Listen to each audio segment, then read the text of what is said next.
Ku BBS Telefina kuoli program ebyocha ku weekend mwasozeyo mutemwe n'abatulaba machago lunaku olwaleero asubira mwasuze bulungi wiki ebatambulidde etya feno tugezaako mpola abafunye ebizibu ebyenjawulo tubasasiddeko ne twongera n'obagumya nti tuli wamu nammwe ate ebyo bibeera mu bulamu bw'ensi eno. Nze Florence Nampijja ziweze 10 ezakayita ku ssaawa 10 ne mutuza okubawaga amawulire ezise ku ssaawa 2.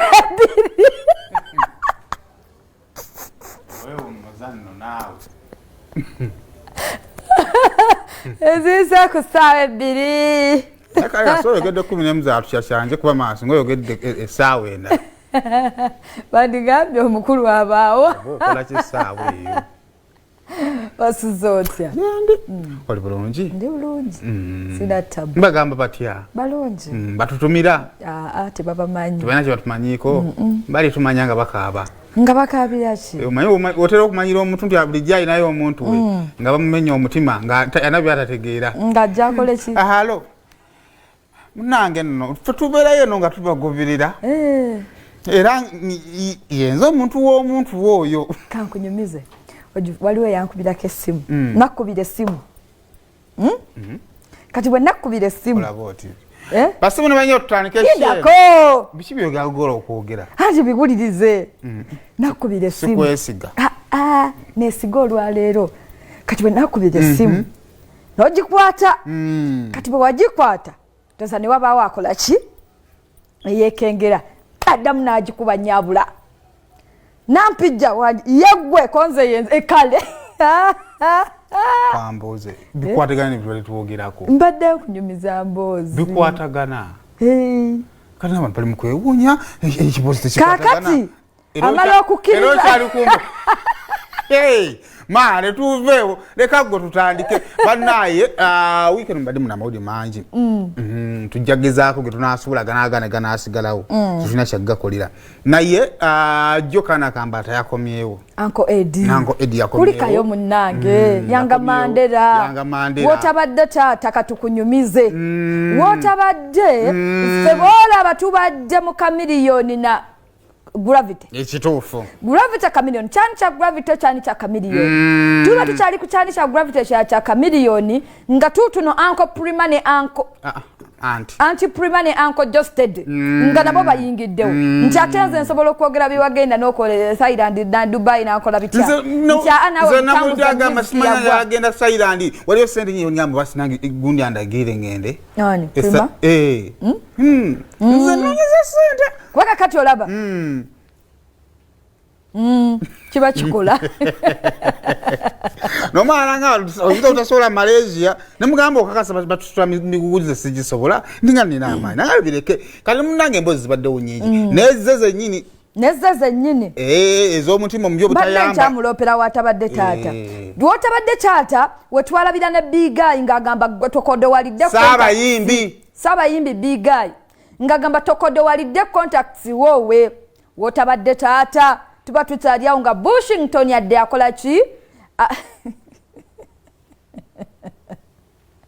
nomulaba yakomyewo n'amaanyi mu bitiibwa ana big talent beekozeemu omulimu awo naye ne big talent jed mwebali ambayo mu press conference nolali balekera okujjanga mu press conference omanyi bakitamanga kuwulira nga ono alina nga kituufu byayogera bituufu naye nga lwa babawujji b'obunyama amabbali abo abakuba enduulu bayisaamu agalobozi kubanga baagala babawulire kati awo olaba waleebeeseza omudaali singa tuleebeesa Grammy singa yagaba contacts Uncle Bigayi bw'agamba zironda anti kati ye bwe nga bw'ataawangudde abakuba Bigayi husband material yandiyise nene twandika oyo nyo singa babadde bangi abagenda mu Grammys twatwaka nuno najja nuno najja kyekirungi mu industry tewalaba Uncle Bigayi bwe yagamba naawe kyekirungi nga toli bwomu nga n'abalaba wininga kwaka kati awo engeri nti give me love yaganya okukola awo husband material yabadde akola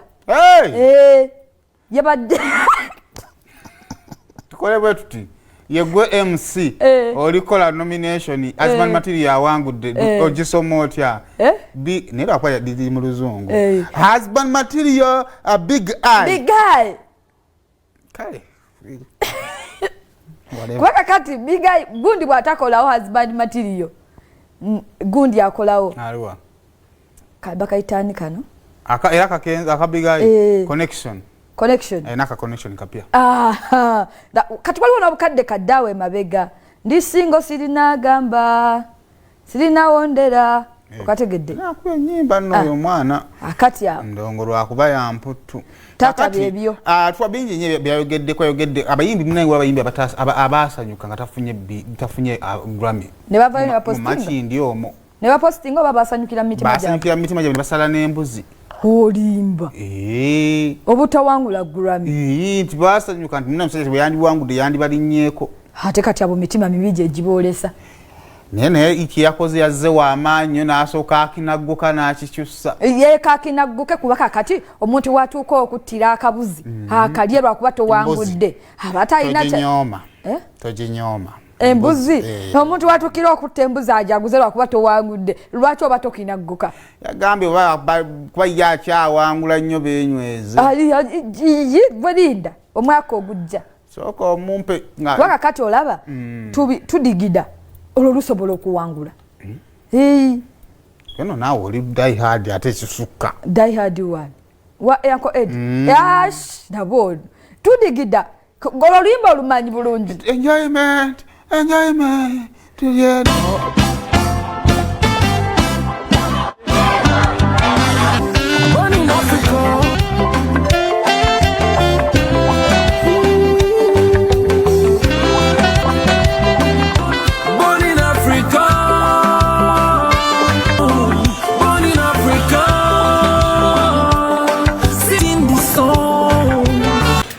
magali ntize yembera na jimanyira nyino oluyimba lwange leero muganda wange Dennis alokubidde mu mmotoka nangamba Edi wuliriza oluyimba buli kigambo kye wayimbako kiri mu kwape n'engaleero naye nga naluyimba emyaka 12 mabega lwabiyita Mondeke Nnombe oya mukabanyiga bukaba n'essanyu agalanyiza tebagala ssanyu okufuna besomba bakulabye ennaku eno mutekeze seshaaga Mondeke Nnombe Mondeke Nnombe buli muntu yenna ayagala okumanya emirimu mwe tuli njagala ogenda owuliriza olimba Mondeke Nnombe abantu abo naboogerako nze mbabulira nze nyina ne bagamba nti ndikaana kambata ne balowooza mbulwali nze ndi hasila amahasila nambawano hasila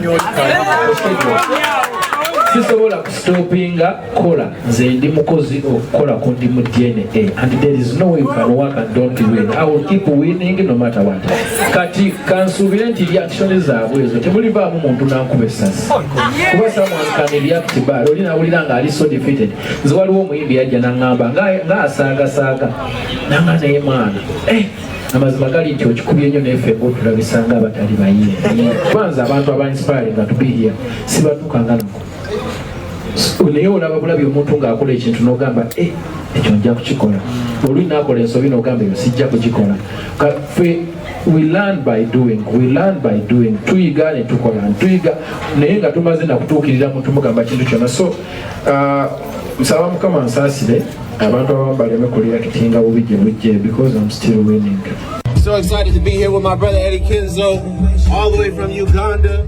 You know, he represented from Uganda, I'm representing from Chicago. This record that we did together, Give Me Love, is a blessing. We're blessed to be nominated. Eddie, you want to say something? I just want to say these guys are looking so beautiful. People are looking so beautiful. And I love this atmosphere. It's all about share, spread love. Everyone would like to be here, ladies and gentlemen. Thank you so much and God bless you. Thank you so much. Let's turn up. Bino ebintu nze mbi experiencing and yet it's not the first time. Nze ntudde nnyo mu house n'abo abantu bangi. I remember ku BET twalina meet and greet. Lwakuba I'm not a showbiz person. Bino ebintu by'okuba ebifaananyi nkwata biki mbyerekereza kuba nina olugendo gye ndaga so ate nze I'm not a groupie. Saagala nnyo ebyo bintu byakwagala kakasa. Sirina muntu yenna gwe improving along. But in the BET twalina meet and greet. meet and greet eberawo before. Everyone is in the house. We meet and greet. My name is Swan, so this is where I come from.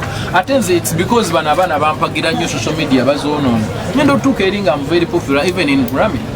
Yeah. Natuka mu Grammy I'm very popular nga buli muntu agamba who is Eddie Kenzo kubanga platform zonna bazi bo kumalira dale banga lyonna so I thank God all is well. It's not new. Chaka byo kubanga oli mu house n'abantu abo all the time. Kubanga basanga ku zi festival basanga wa man I'm blessed. Yabimba iribo ebiriwo tebyawunisa yabimba n'agamba tebagala yogera byogere bwe nabyo kati bajja bitegeera nina bimba andi akati labo nayimba ngeje tulina olunaku oluwanvu yinza ffe eddoboozi nga tetunatuuka gye tulaga ate ngenda kuyimba yo ayinza okwagala okujja obuuze ku bantu eri ngenda ku buko sijja kubuuza kuba kakati muntu engeri gy'osala embuzi kitegedde omanyi ndi kyabasala embuzi abo omusajja kakati ngetuvuddewo yabiyimbako bijja kuba